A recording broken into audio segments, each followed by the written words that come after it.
If your acid reflux got worse in your mid-30s or around your period or perimenopause or during menopause, it's probably not a coincidence. To understand this, we need to go back to the lower esophageal sphincter. This is the muscle that keeps stomach contents in your stomach at the top of your stomach in the base of your esophagus. We'll call it the LES. When it's working well, we can prevent reflux from moving into the esophagus. When it's not working well, that's when we get heartburn, chest pain, throat pain, difficulty swallowing, feeling like something is stuck in your throat, coughing, post-nasal drip. Now here's what the research shows. Estrogen and progesterone, your two primary sex hormones, can relax smooth muscle, and your LES is smooth muscle. The proposed mechanism is that when these hormones increase at different times of the female cycle, nitric oxide is released. Nitric oxide relaxes smooth muscle tissue, including your LES. When this relaxes, acid can move upwards. This is one of the main reasons that we see reflux increasing during pregnancy, certain phases of the menstrual cycle, and with hormone replacement therapy. Let's walk through what happens across the female cycle. The follicular phase, days 1 through 14, this is where hormones are often a little bit lower. According to research, many women report lower GI symptoms during this phase. Energy and appetite also tend to be a little bit lower. Next comes the luteal phase,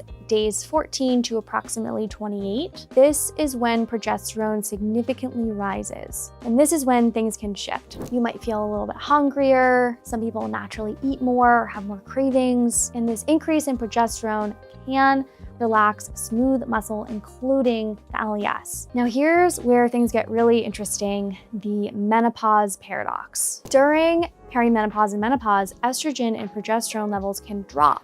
So wouldn't this improve the function of the LES? Well, not exactly. That's not what happens for a lot of women. Often reflux gets worse during this time. There are a couple reasons for this. Estrogen actually has an anti-inflammatory effect and a protective effect for the esophageal tissue. So when estrogen drops, we can lose that protection. Secondly, estrogen can help to stabilize other hormones like cortisol, which is one of our main stress hormones. When cortisol increases, our stress increases, we're in that fight or flight state, our LES can't close as well and our digestion can't work as well. So when estrogen drops, cortisol becomes harder to regulate, and this has a big cascade effect for our health. And we know from research, Kontorek and colleagues, that stress is one of the most significant triggers for GERD. Stress can impact LES function and increases sensitivity to pain. Stress can also increase the permeability of your esophagus, making it more susceptible to damage. On top of that, sleep disturbances are incredibly common during menopause, and poor sleep or interrupted sleep has been associated with worse reflux symptoms. So it's not just one thing. It's hormonal, it's stress-related, sleep disruption, sometimes metabolic changes, all converging at the same time. Okay, so now that you understand why this is happening, let's talk about what to actually do about it. Strategy number 1 is eating for your cycle. During your luteal phase, when progesterone is higher and symptoms tend to be a little bit higher, we want to think about smaller, more frequent meals to not exceed pressure on the LES. Think about here protein plus easily digestible carbohydrates plus cooked vegetables. It's a perfect meal formula. Eating enough protein and healthy fats will also help to balance blood sugars, which is essential for cortisol regulation. Try to avoid huge raw salads during this phase. Avoiding fasting is going to be helpful for your hormones, but also prevent overeating later. Higher fish intake was also associated with later onset of menopause. This could be from omega-3 intake. Eating lean proteins, especially omega-3s, can be extraordinarily helpful for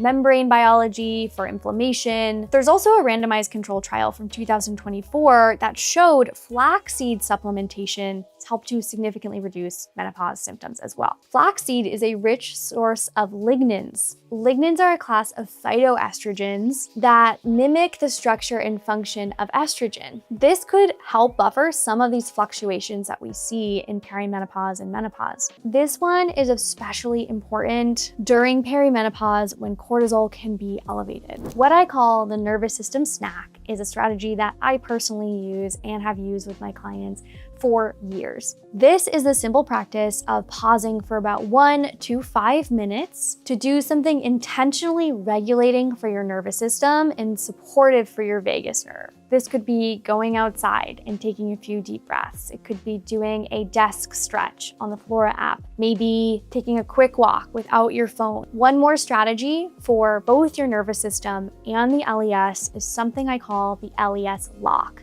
This is based on research that shows that diaphragmatic breathing after meals can help to lock food contents in your stomach and prevent reflux.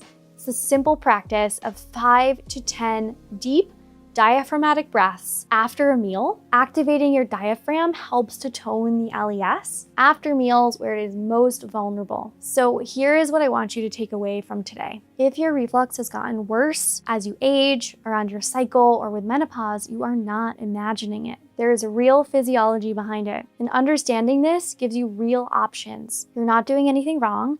Your body is responding to hormonal shifts. And once you understand that, we can work with your body and not against it.